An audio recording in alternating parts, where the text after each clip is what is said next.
आगे बढ़ते हैं, अगली खबर का रुख करते हैं। प्रधानमंत्री नरेंद्र मोदी पड़ोस प्रथम की नीति के तहत भूटान के साथ में भारत के अनूठे संबंधों को और भी ज्यादा मजबूत बनाने के मकसद से 2 दिन के भूटान यात्रा पर हैं और इस दौरान प्रधानमंत्री नरेंद्र मोदी का पारो हवाई अड्डे पर पहुंचकर स्वागत किया गया। उनका भव्य स्वागत हुआ। हवाई अड्डे पर भूटान के प्रधानमंत्री शेरिंग टोब्गे ने पीएम नरेंद्र मोदी को रिसीव किया और पारो अंतर्राष्ट्रीय हवाई अड्डे से थिम्पू तक के 45 किलोमीटर लंबे रास्ते पर भारत और भूटान के झंडों से उसको सजाया गया था और रास्ते में दोनों तरफ खड़े भूटान के लोगों ने प्रधानमंत्री नरेंद्र मोदी का गर्मजोशी के साथ में स्वागत भी किया। आपको रिपोर्ट के जरिए दिखाते हैं।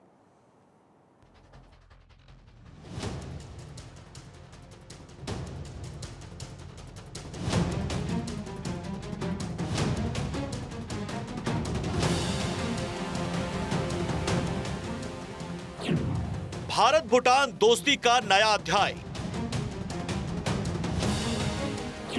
पीएम का शानदार स्वागत, चीन हुआ शॉक। स्वागत में उमड़ा भूटान, बड़े भाई का सम्मान।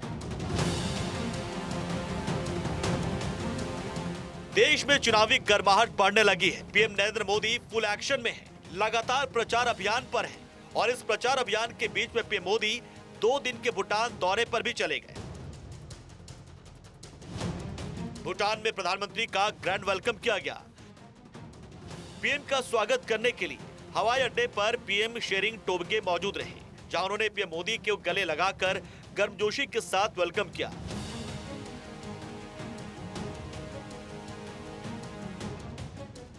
टोब्गे ने पीएम मोदी से कहा, स्वागत है मेरे बड़े भाई।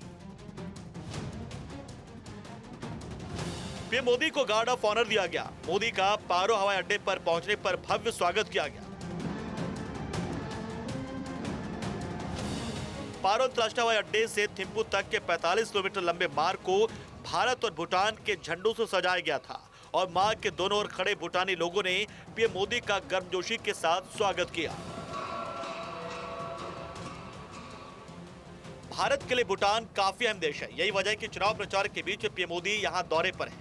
भूटान दौरे का पीएम मोदी ने वीडियो एक्स पर पोस्ट किया।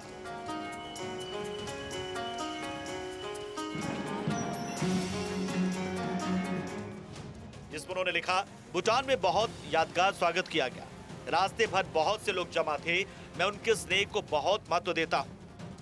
पीएम मोदी राजधानी थिम्पू के ताशिचो दुजोंग पैलेस पहुंचे, जहां उनका औपचारिक स्वागत हुआ। पीएम मोदी ने भूटान के राजा जिंगमे वांगचुक से भी मुलाकात की। इस दौरान भूटान के राजा ने अपने देश का सर्वोच्च नागरिक सम्मान order of the Druk Gyalpo से पीएम मोदी को नवाजा।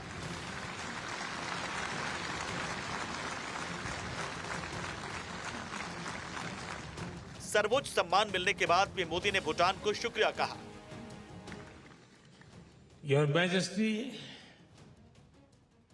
आज एक भारतीय के नाते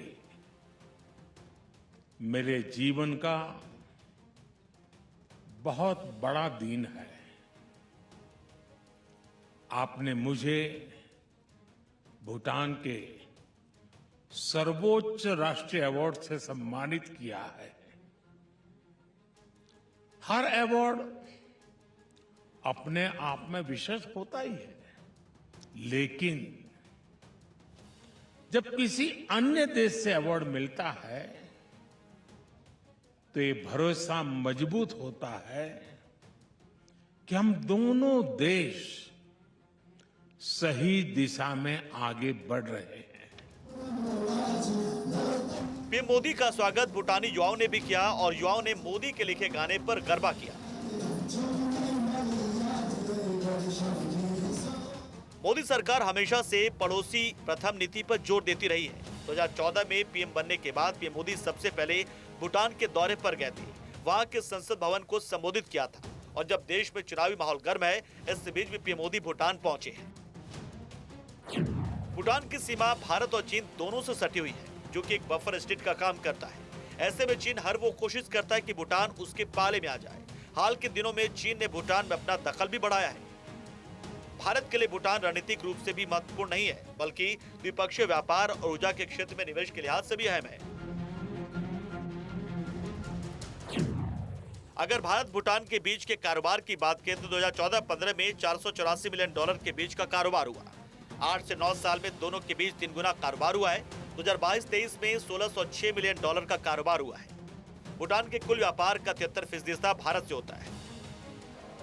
भूटान ने 1960 के दशक में आर्थिक विकास के लिए अपनी पहली पंचवर्षीय योजना शुरू की थी, जिसकी सारी फंडिंग ही भारत ने की थी। 2021 में भारत सरकार ने भूटान के साथ द्विपक्षीय व्यापार को बढ़ाने के लिए 7 नए ट्रेड रूट खोले थे। साफ है कि भारत पूर्वी देश भूटान से संबंध को मजबूत कर रहा ताकि चीन पर नकेल कसा जा सके।